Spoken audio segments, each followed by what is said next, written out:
एक समय की बात है, राजस्थान के रेगिस्तान से सटे पुराने कस्बे भंवरगढ़ में रणवीर सिंह नाम का 28 साल का नौजवान रहता था। वह दिन भर कस्बे के बाहर सोने चांदी के गहने बनाने वाली पुरानी कारखाने में मोती जड़ाई का काम करता था। उसका शरीर जवान शेर जैसा, कलाइयां लोहे की, चेहरा ऐसा कि रात की चांदनी भी लजा जाए। कस्बे की हर लड़की उसकी एक झलक को तरसती थी।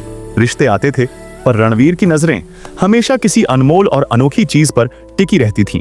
उसे आम औरतें, आम जिंदगी कभी नहीं भाती थीं। उसी कस्बे में बड़े सेठ हरिराम की इकलौती बेटी थी। नाम था चारुलता। रंग ऐसा जैसे दूध में केसर घुली हो, आंखें हिरन जैसी। आवारा चारुलता को रणवीर से बेइंतहा मोहब्बत हो गई। उसे पूरा यकीन था कि उसकी हुस्न और दौलत के आगे रणवीर झुक ही जाएगा। एक शाम जब कारखाना बंद हो चुका था और रणवीर अकेला पुरानी हवेली के पीछे वाले खंडहर में बचा खुचा काम निपटा रहा था, चारुलता घूंघट निकालकर वहां पहुंच गई। रणवीर, मैं तुमसे शादी करना चाहती हूँ। पूरा कस्बा मेरे पीछे है, मगर मेरा दिल सिर्फ तुम्हारे लिए धड़कता है। रणवीर ने सांकल चलाना नहीं रोका। जब चारुलता ने उसकी कलाई पकड़ने दौड़ी तो उसने झटक कर हाथ छुड़ाया। मुझे तुम्हारी जरूरत नहीं, मुझे कुछ ऐसा चाहिए जो तुम नहीं हो। जाओ यहाँ से। चारुलता रोते रोते लौट गई। कई दिन बाद फिर आई। इस बार उसने जोर से रणवीर को बाहों में जकड़ लिया। आज तुम मेरे हो, मुझे कोई नहीं रोक सकता। रणवीर का पारा चढ़ गया।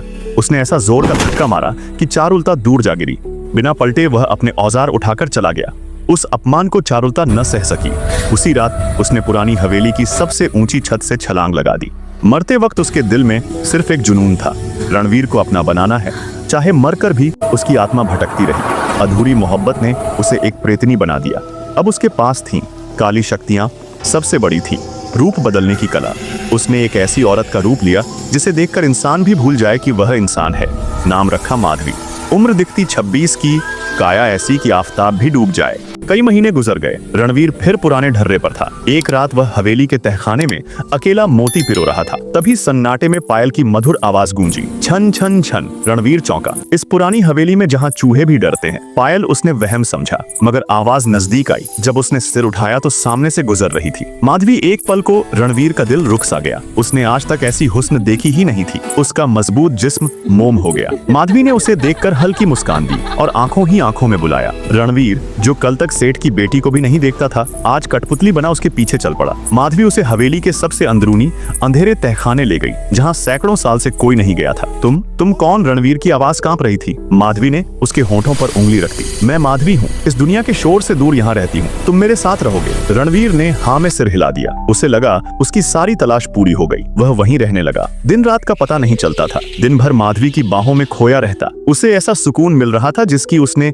कभी कल्पना नहीं की थी। पर वह सुकून नहीं, धीमा झर था। हर रात जब माधवी अपनी माया से उसे बेहोश कर देती, तब वह अपना असली रूप लेती। चेहरा जला हुआ, आंखें लाल, नाखून पंजे। वह सोए रणवीर पर झुकती और धीरे धीरे उसका जीवन रस सोखती मारना नहीं चाहती थी, तिल तिल कर तड़पाना चाहती थी। महीना बीता। जिस रणवीर की कलाइयां कभी लोहे की थीं, वह अब कंकाल बनता जा रहा था। चेहरा पीला, आंखें धंसी हुई। माधवी, मुझे बहुत कमजोरी लग रही है, जैसे जान ही निकल रही हो। माधवी ने उसके बालों में उंगलियां फेरी। यह मोहब्बत की मस्ती है मेरे राजा, और आराम करो। एक काली अमावस्या की रात रणवीर की नींद टूटी। छाती पर भारी बोझ। उसने आंखें खोली तो सामने का नजारा देख खून जम गया। उसकी माधवी नहीं, उसके सीने पर झुकी थी एक भयानक प्रेतनी। कौन हो तुम? प्रेतनी हंसी। फिर उसका रूप बदला। वह चारुलता थी चारू पर। तुम तो? हाँ रणवीर, मैं मर गई थी। तुम्हारे घमंड ने, तुम्हारे धक्के ने मुझे मार डाला। मैं तुमसे सच्ची मोहब्बत मांगती रही, तुमने मुझे ठुकराया। अब मैंने तुम्हें वही दिया जो तुम चाहते थे। एक छलावा, तुम मेरे गुलाम बन गए। अब मरते दम तक मैं तुम्हारी हूँ। रणवीर की आंखों से आंसू बह निकले। माफ कर दो, मुझे नहीं पता था। बहुत देर कर दी, अब सो जाओ हमेशा के लिए। उस रात भंवरगढ़ की पुरानी हवेली के तहखाने में कभी का ताकतवर रणवीर सिर्फ एक कंकाल बनकर रह गया। सुबह जब सूरज निकला तो तहखाना खाली था। सिर्फ हवा में पायल की हल्की आवाज गूंज रही थी, छन छन छन, और कहीं दूर कोई औरत हंस रही थी।